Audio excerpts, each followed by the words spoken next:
सुप्रभात बच्चों। बच्चों, हमारे देश में चिकित्सा की कई पद्धतियां प्रचलित हैं। किसी के बीमार पड़ने पर उसे देखने के लिए आने वाले लोग अपना अपना नुस्खा और चिकित्सा पद्धति आजमाने की सलाह देते हैं।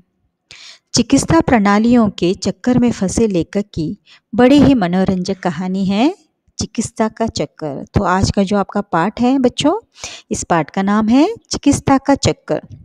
जॉर्ज बर्नार्ड शॉ ने कहा है कि जो व्यक्ति अपनी सोच नहीं बदल सकता वह कुछ भी नहीं बदल सकता है। तो चलो बच्चों, आज हम इस दिलचस्प कहानी के बारे में जानेंगे। लेखक के वो कैसे बीमार के चक्कर में पड़ता है। मैं बिल्कुल हट्टा खट्टा आदमी हूँ। तो बच्चों, जो ये पाठ के लेखक है वो बहुत ही हट्टे खट्टे हैं, तंदुरुस्त हैं।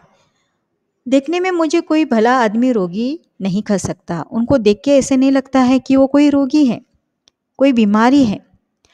और मेरी आयु लगभग 35 साल की है। तो बच्चों, इनकी उम्र कितनी है? 35 ईयर्स। आज तक कभी बीमार नहीं पड़ा। लोगों को बीमार देखता था तो मुझे बड़ी इच्छा होती थी कि किसी दिन मैं भी बीमार पड़ता तो अच्छा होता। तो बच्चों, ये लेखक कैसे थे?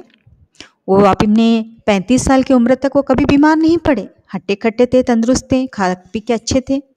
लेकिन जब भी किसी बीमार व्यक्ति को देखने के लिए जाते तो उनके मन में, जैसे आप लोगों को किसी चीज़ को देख कर लालच आती है ना, उस तरह इस लेखक को बीमार पड़ने की लालच आई। उसके मन में आया, अगर मैं भी बीमार पड़ता तो कितना अच्छा होता।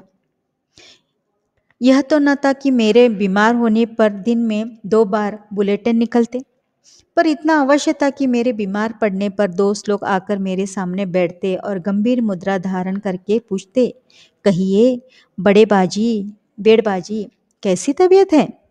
किसकी दवा हो रही है? कुछ फायदा है? जब कोई इस प्रकार से रोगी सूरत बनाकर ऐसे प्रश्न करता तब मुझे बड़ा मजा आता और उस समय मैं आनंद की सीमा के उस पार पहुंच जाता। तो देखो बच्चों, हर एक व्यक्ति के मन में होता है कि मैं इस बीमारी से निकलूं और मैं तंदुरुस्त रहूं। लेकिन इस लेखक का क्या विचार था, क्या सोच थी? अगर मैं भी बीमार पड़ता तो कितना अच्छा होता, है ना? ये थोड़े अलग ढंग के थे लेखक। देखो आगे इनके साथ क्या क्या हुआ। ये एक दिन मैं हॉकी खेल कर आया। तो बच्चों, एक दिन क्या है, हॉकी खेल कर आए, कपड़े उतारे, स्नान किया।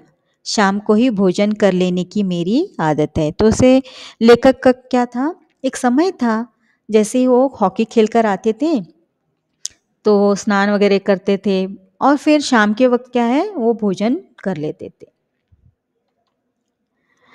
पर आज मैच में रिफ्रेशमेंट ज़रा ज़्यादा खा गया था। तो बहुत सारे वहाँ पे जहाँ हॉकी खेलने के लिए जाते थे तो रिफ्रेशमेंट था, तो वहाँ ज़रूरत से ज़्यादा उन्होंने खा लिया था, इसलिए भूख न थी।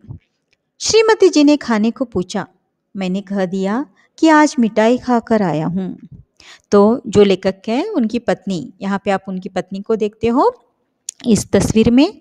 तो पत्नी ने कहा कि आप खाना खाओगे? तो लेखक ने कहा, नहीं, आज तो मैं मिठाई बहुत खाकर आया हूँ, कुछ विशेष भूख नहीं है। उन्होंने कहा, विशेष न सही, साधारण ही सही, मुझे आज सिनेमा जाना है। तो कहती है कि विशेष नहीं लेकिन साधारण ही सही, आप थोड़ा बहुत खा लो क्योंकि मुझे सिनेमा देखने के लिए जाना है। तुम अभी खा लेते तो अच्छा था, संभव है मेरे आने में देर हो जाए, क्योंकि सिनेमा से आने के लिए उनकी पत्नी को आने के लिए देर होने वाला था। तो उन्होंने कहा, अगर आप खाना चाहते हैं तो अभी मैं परोस देती हूँ, आप खा लो, क्योंकि मेरे को आने में देर हो जाएगी। मैंने फिर इनकार नहीं किया। उस दिन थोड़ा ही खाया, 12 पुरिया थी। देखो बच्चों, लेखक कैसे कहते हैं कि मैंने थोड़ा ही खाया। उन्होंने पत्नी जब उन्होंने आग्रह किया तो उन्होंने इनकार नहीं कहा, लेकिन खाना भी कुछ उन्होंने कम नहीं खाया बच्चों। क्या है खाने में, कैसे था, 12 पुरिया थी और वही रोज वाली आधा पाव मलाई। आधा पाव मलाई खा चुकने के बाद पता चला कि प्रसाद जी के यहाँ से बाग बाजार का रसगुल्ला आया है। यानी इतना सब कुछ भोजन करने के बाद उन्हें पता चला कि प्रसाद जी से यहाँ से क्या आया है, रसगुल्ला आया है। तो मन में और लालच था खाने का। रस तो होगा ही, कल तक संभव है कुछ खट्टा हो जाए। तो रसगुल्ला ऐसे मिठाई है बच्चों, जो दूसरे दिन रखने के बाद क्या है, उसका मिठास में थोड़ा क्या है, खट्टापन आ जाता है। जब वो ताज़ा होता है, फ्रेश होता है, तभी उसको खाना चाहिए। तो लेखक के मन में भी वही हुआ।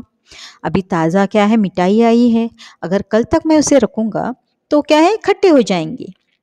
6 रसगुल्ले निगल कर मैंने 4 पाई धरना दिया। तो बच्चों किस तरह देखो, उन्होंने 12 पूरियाँ खाई और वही रोज़ वाली क्या है, आधा पाव उन्होंने मलाई भी खाई और उसके साथ उन्होंने कितने, 6 रसगुल्ले भी खाए। एकाएक दिन 3 बजे रात को नींद खुली। तो बच्चों इनकी जो लेखक की नींद है, वो जैसे ही सो गए, रात के 3 बजे इनकी आँख खुल गई। नाभि के नीचे दाहिनी ओर पेट में मालूम पड़ता था कोई बड़ी बड़ी सुइयां लेकर कूच रहा है। तो बच्चे यहाँ पे कोई सुई नहीं कूच रहा है, एक्चुअली लेखक के पेट में दर्द होने लगा, नाभि के नीचे वो भी। परंतु मुझे भय नहीं मालूम हुआ, क्योंकि ऐसे ही समय के लिए औषधियों का राजा, रोगों का रामबाण अमृत धारा की एक शीशी सदा मेरे पास रहती है। तो बच्चों एक अमृत धारा है, जब भी किसी को पेट दर्द वगैरह होता है तो इसका वे सेवन करते हैं। रामबाण, रामबाण यानी अचूक दवा, जो हमेशा हम क्या है, ऐसी थोड़ी दवाएं रखते हैं जो डॉक्टर के पास जाने की ज़रूरत नहीं, उसे हम सेवन करके क्या है, अपने तबीयत को सुधार लेते हैं। जब बहुत ज़्यादा हो जाता है तभी हमारा क्या है, चारा नहीं रहता और हमें डॉक्टर के पास जाना पड़ता है। उसी तरह लेखक ने अपने पास एक शीशी रखी थी, उस शीशी का नाम क्या था, अमृत धारा। उन्होंने क्या किया, जैसे ही पेट दर्द होने लगा, उसमें से उन्होंने दवाई पी ली। मैंने तुरंत उसकी कुछ बूंदें पी ली, दोबारा दवा पी, तिबारा पी, प्रातःकाल होते होते शीशी समाप्त हो गई। तो बच्चों उन्होंने जैसे ही दवा पी, कम नहीं हुआ, दूसरी बार पिया, कम नहीं हुआ, तीसरी बार पिया, कम नहीं हुआ। इस तरह क्या है, जो शीशी की बोतल थी वो पूरा खत्म हो गई और सुबह भी हो गई। दर्द में किसी प्रकार की कमी न हुई। प्रातःकाल एक डॉक्टर के यहाँ आदमी भेजना पड़ा। तो सुबह उनकी तबीयत इतनी खराब हो गई कि उन्हें डॉक्टर के पास भेजना पड़ा। डॉक्टर साहब सरकारी अस्पताल के थे। तो जो डॉक्टर थे वो क्या थे, सरकारी यानी गवर्नमेंट हॉस्पिटल के थे।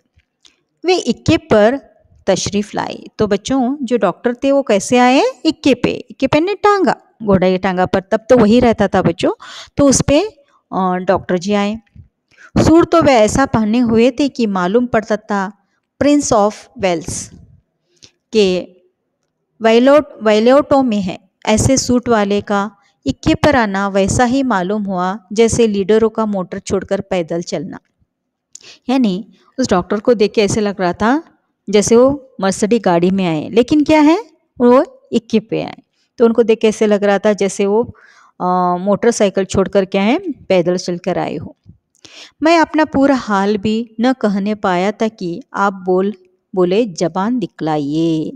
जैसे वो अपनी पूरी कहानी कहना ही चाहते थे क्या क्या हुआ है, लेकिन डॉक्टर ने आते ही क्या कहा, जबान दिखलाइए। जबान यानी जीभ दिखलाइए, क्योंकि हमारे जो सेहत का हाल है वो पूरा हमें क्या है, जीभ द्वारा ही पता चलता है। डॉक्टर महोदय मुस्कुराए, बोले घबराने की कोई बात नहीं है, दवा पीजिए 2 खुराक, पीते पीते आपका दर्द वैसे ही गायब हो जाएगा। तो डॉक्टर ने कहा आपको डरने की तो कोई ज़रूरत नहीं है, दवा पी लीजिए, पीते पीते क्या है, आपका दर्द गायब हो जाएगा। जैसे हिंदुस्तान से सोना गायब हो रहा है, चलते चलते बोले। तो डॉक्टर साहब ने कहा जैसे हमारे हिंदुस्तान से क्या है, लगातार सोना गायब हो रहा है, जाते जाते वह कैसे बोलते चले गए। अभी अस्पताल खुला ना होगा, नहीं तो आपको दवा मांगनी ना पड़ती। तो क्या है, अभी हॉस्पिटल ओपन नहीं हुआ है, खुला नहीं हुआ है, नहीं तो आपको दवा मांगनी ना पड़ती। खैर, चंद्रकला फार्मेसी से दवा मंगवा लीजिएगा, वहाँ दवाइयाँ ताज़ी मिलती है। तो डॉक्टर ने एक एड्रेस बताया, उस क्लिनिक का यानी जो फार्मेसी है उसका नाम क्या था, चंद्रकला। तो वहाँ से मंगवाई, क्योंकि वहाँ की जो दवाई होती है वो ताज़ी होती है। बोतल में पानी गर्म करके सेंकिएगा।